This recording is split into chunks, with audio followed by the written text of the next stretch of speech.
할렐루야.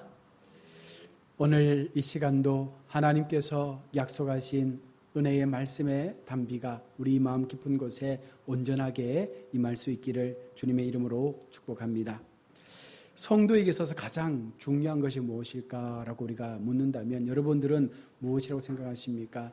아마 여러 가지 많은 것들이 있겠지만 그 가운데 정말 중요한 것은 우리 가운데 믿음이 있는가에 대한 확신일 것입니다.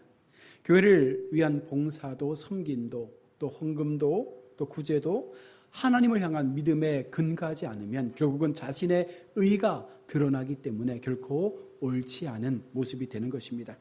온전한 봉사, 온전한 헌신, 온전한 예배, 온전한 헌금, 이 모든 기도 생활들이 결국은 하나님 앞에 붙잡힌 믿음 안에서의 삶을 통하여 증거되지 않는다면 이 모든 것들이 결국은 자신을 위한 것들로만 남게 될 것입니다.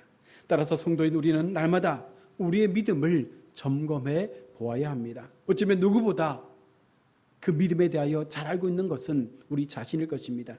사도 바울은 고린도 교회의 성도들에게 믿음 안에 있는가 스스로 시험해 보라라고 말씀을 합니다.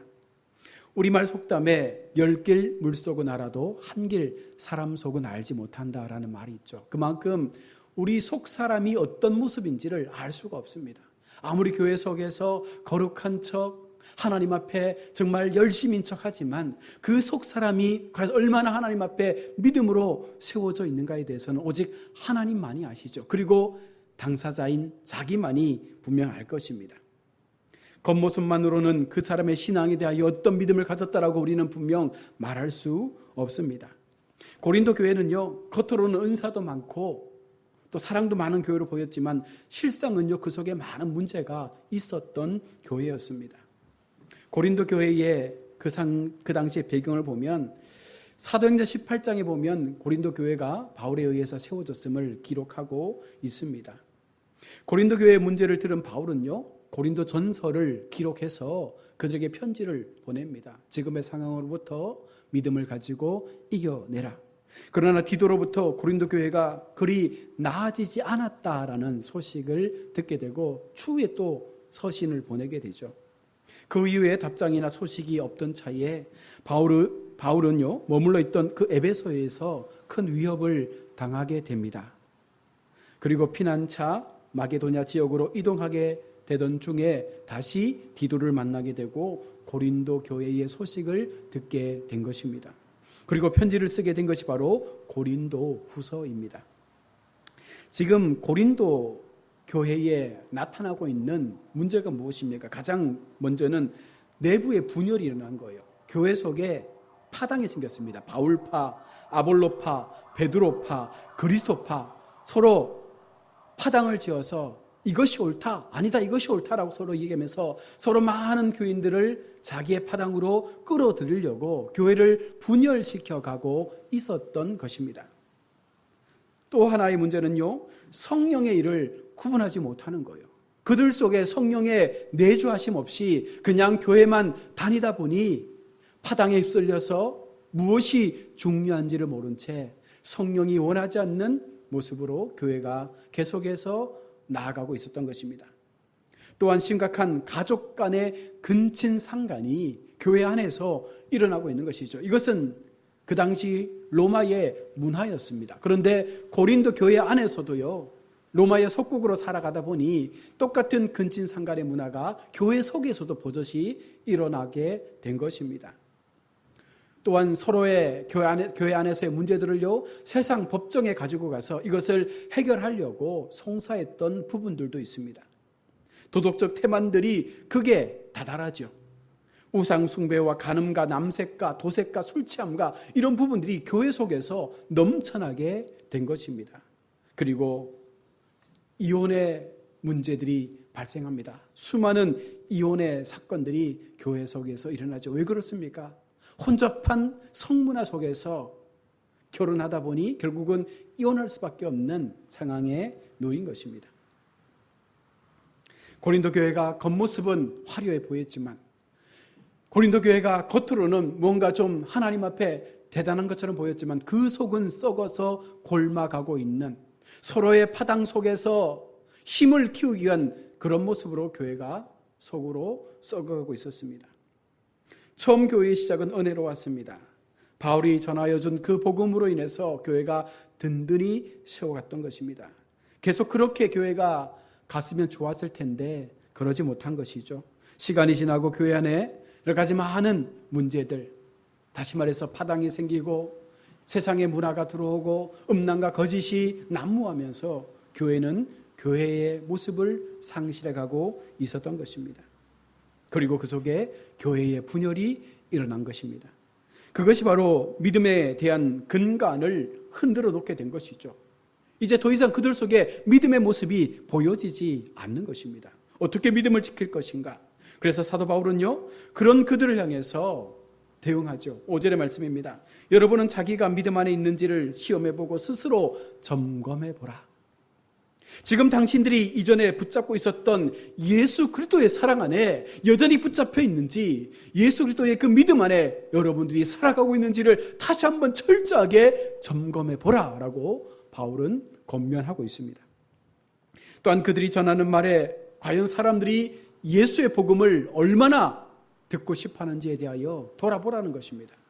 교회가 살아있다면, 그 속에 속한 성도들이 믿음으로 살아가고 있다면 여러분의 삶을 통해서 여러분의 그 믿음의 복음 전파를 통해서 얼마나 많은 세상 사람들이 그 복음을 들으려고 하는지를 돌아보라는 것입니다. 그리고 먼저 나 자신을 하나님의 말씀의 심판대 앞에 세워놓고 내가 바르게 살아가고 있는지를 점검해 보라는 것입니다. 중요한 것은 여기에서 바울도 그 책임을 회피하지 않습니다. 오히려 이전과 같이 고린도 교회가 바울의 사도권을 인정하며 예수 그리스도 안에서 서가기를 바라며 자신은 약할지라도 너희가 더 강해지기를 원하는 마음으로 그들 가운데 그리스도의 마음을 가지고 다시금 고린도 교회가 세워지기를 원하고 있었던 것입니다. 바울은 지혜롭게 고린도 교회의 성도들이 그들의 신앙을 잃어버리지 않도록 그 문제점을 해결하기보다는 먼저 사랑으로 그들을 품으며 바울의 마음을 그들 속에 전하여 주고 있습니다. 바울이 생각한 것은 그들이 하나님의 사랑을 깨달으면, 그들이 하나님의 마음을 다시 한번 그들 마음 가운데 회복하면 이 모든 문제가 해결될 것이라는 마음을 가졌던 것 같습니다. 7절입니다. 우리는 실격자인 것처럼 보일지라도 여러분만은 옳은 일을 하게 하려는 것입니다. 고린도 교회를 향한 바울의 어쩌면 감동적인 외침입니다. 그가 고린도 교회에 대해서 징계를 선포한 목적은요, 처벌을 위한 것이 아닙니다. 그들로 하여금 회개하고 돌이켜 다시금 하나님 앞에 그들의 삶이 믿음으로 서기를 바라는 마음으로 강경하게 그들을 향하여 권면하고 있는 것입니다. 자신이 버림받은 자처럼 되어 온갖 고난과 수치를 당할지라도 고린도 교회 성도들이 믿음 안에 바로 서서 정말로 하나님 앞에 선을 실천할 수 있다면 더 이상 그의 마음 가운데 기쁨이 없겠다라는 이 바울의 마음이 그들 가운데 전하여지기를 원한 것입니다. 어쩌면 이 고백은요, 그리스도의 자기 희생적 사랑의 고백과도 같은 것이죠. 하나님께서 그 아들 독생자를 이 땅 가운데 보내어 주심은 바로 우리의 모든 죄를 용서하시고 그 아들 예수 그리스도를 믿음으로 말미암아 우리가 살 길을 얻을 수 있는 통로를 만들어 주신 것처럼 바울은 자신이 희생되어서라도 고린도 교회가 살기를 원했던 것입니다. 요한복음 3장 30절의 말씀처럼 그는 흥하여야 하겠고 나는 쇠하여야 하리라. 여러분, 이와 같은 믿음의 고백이 바울뿐만 아니라 고린도 교회 모든 성도들에게 일어날 수만 있다면 어쩌면 그리스도는 흥하고 자신들은 쇠하여지는 그 삶, 다시 말해서 겸손의 자리로 내려가서 다시금 교회를 돌아볼 수 있는 하나님의 그 믿음의 마음들을 회복해 갈 수 있는 자리에 세워질 수 있지 않을까라는 바울의 희망이었습니다. 바울은 오직 진리 가운데 진리를 위해서만 행할 뿐임을 고백하는 것입니다. 교회는 진리 앞에 세워져야 되고 교회는 오직 그 진리를 통하여 이 모든 것들을 이루어가야 한다라고 말씀하는 것입니다. 8절에서 말하고 있는 이 진리는요, 헬라어로 알레데이아로 기록되어 있습니다. 이 단어는요, 구원의 복음 혹은 하나님의 뜻, 그렇게 의미를 담고 있지만 오늘 본문에서는 이 의미가 바로 예수 그리스도 그 자신을 가리키고 있는 진리로 해석되어집니다. 이 단어가 어디에 사용되어졌냐면 요한복음 14장 6절입니다. 예수께서 이르시되 내가 곧 길이요 진리요 생명이니 나로 말미암지 않고는 아버지께로 올 자가 없느니라. 예수님이 곧 길이요 진리라고 말씀했습니다. 바로 이 알레데이아로, 이 복음의 진리로 너희가 다시금 세워지는 것이 옳다라고 사도 바울은 말하고 있습니다. 진리란 무엇입니까? 그리스도를 믿는 것입니다. 어떻게 그리스도를 믿습니까? 바로 우리가 진리 안에 거할 때에, 다시금 예수님 안에 거할 수 있을 때에 우리는 그 진리 앞에 세워질 수가 있는 것입니다. 그리스도를 떠난 인생은 결국 실패할 수밖에 없는 인생이 되는 것입니다. 지금 고린도 교회가 그와 같은 길을 내딛고 있었던 것입니다.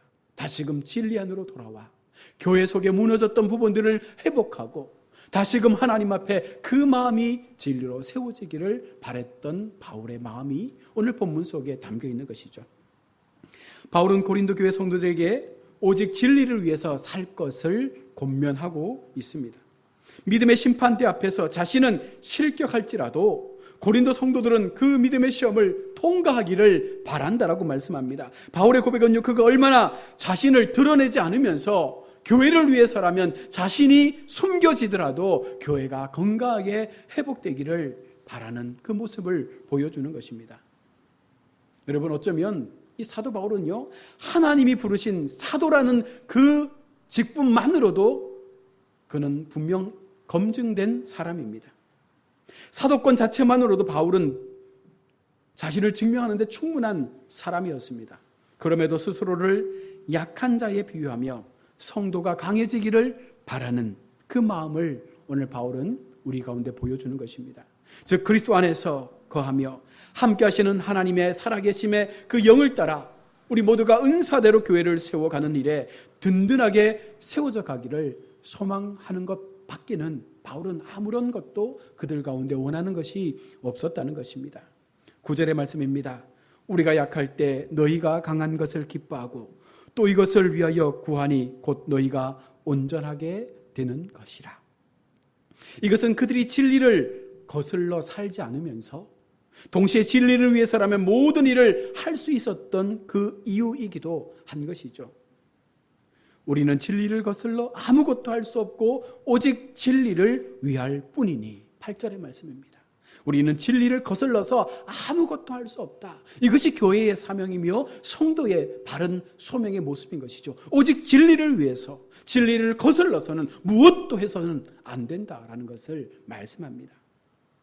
진리를 따르는 삶이란 예수 그리스도께서 세우신 몸된 교회를 더 굳건하게 세워가는 것이 바로 진리를 세우는 것입니다. 이 일을 위해 바울은 죽으시고 부활하신 예수 그리스도를 전하며 그들의 터가 그 위에 세워져 가기를 바라며 요청하고 있는 것입니다. 사랑하는 우리 성도 여러분, 지금 우리의 모습은 어떠합니까? 우리는 진리 위에 세워져 가고 있습니까? 나는 새하지만 우리 주님은, 우리 교회는 흥하여 가는 그런 모습으로 우리가 믿음을 갖고 살아갑니까?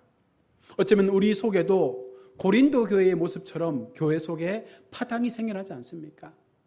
힘 있는 장로님, 힘 있는 권사님, 그들의 파당 속에 속하여서 진리를 외면한 채 세상의 힘의 그 자리에서 교회를 흔들고 있지는 않습니까?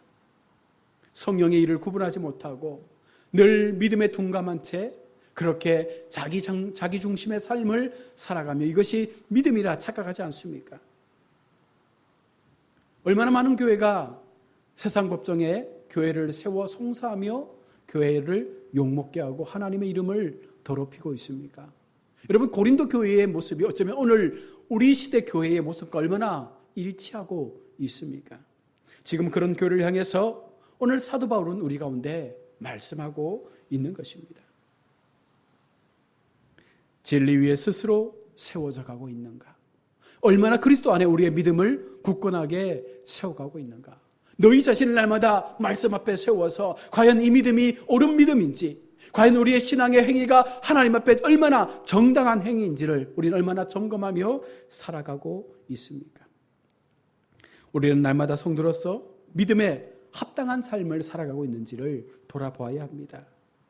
그 점검이 없는 순간 여러분 우리도요 어느 순간 하나님 앞에 우리가 가졌던 그 처음 믿음은 사라지게 되고 하나님 앞에 아무것도 아닌 자로 남게 될 것입니다. 그러니 정신을 차려서 내가 행하는 이 모든 일에 대하여 이것이 과연 믿음에 근거한 것인지 진리를 붙잡고 사는 삶인지를 우리는 늘 돌아봐야 하는 것입니다. 진리와 거짓을 구분할 수 있는 신앙으로 나아가야 합니다. 교회 속에도 분명 거짓과 진리가 함께 공존합니다. 수많은 사람들이 교회를 다니면서도 왜 이단에 빠져나갈까요? 바로 진리와 거짓을 구분하지 못했기 때문입니다. 조금만 누가 흔들어도 쉽게 무너지는 그런 신앙 여러분 안 됩니다. 더 굳건하게 오직 믿음으로만 세워져 가는 그런 신앙의 모습을 계속해서 훈련해 가야 되는 것이죠.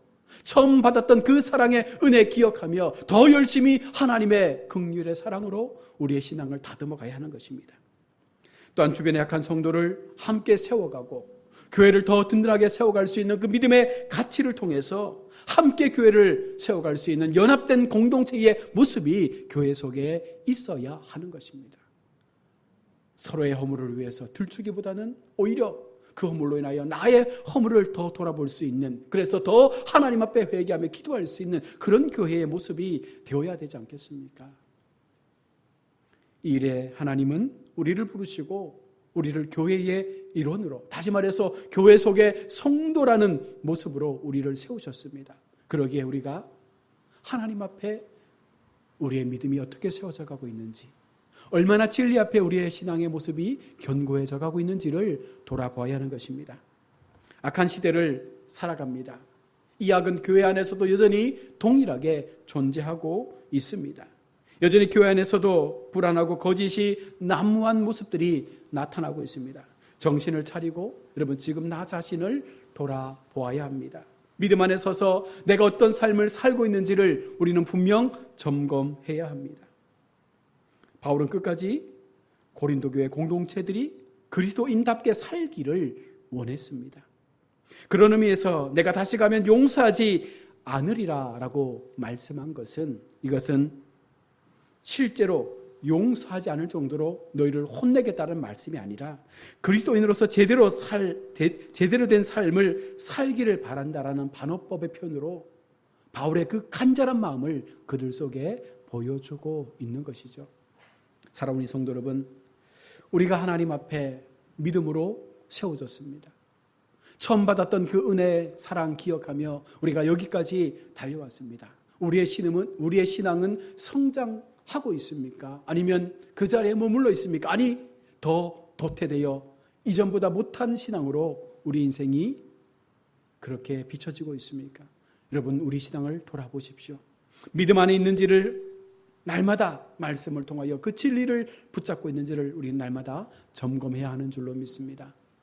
나 하나 때문에 교회가 분열된다면, 나로 인해서 교회가 욕을 먹는다면, 나로 인해서 하나님의 영광이 가려진다면 이것만큼 큰 죄가 어디에 있겠습니까? 다시 한번 우리의 마음 가운데 오늘 사도 바울을 통하여 권면하여 주시는 하나님의 말씀을 우리 마음에 새기고 건강하고 거룩한 진리 앞에 세워진 우리의 신앙이 될 수 있도록, 날마다 믿음으로 굳건하게 세워가는 우리의 믿음의 삶이 될 수 있도록 날마다 우리 자신을 돌아보시는 저와 여러분 모두가 될 수 있기를 주님의 이름으로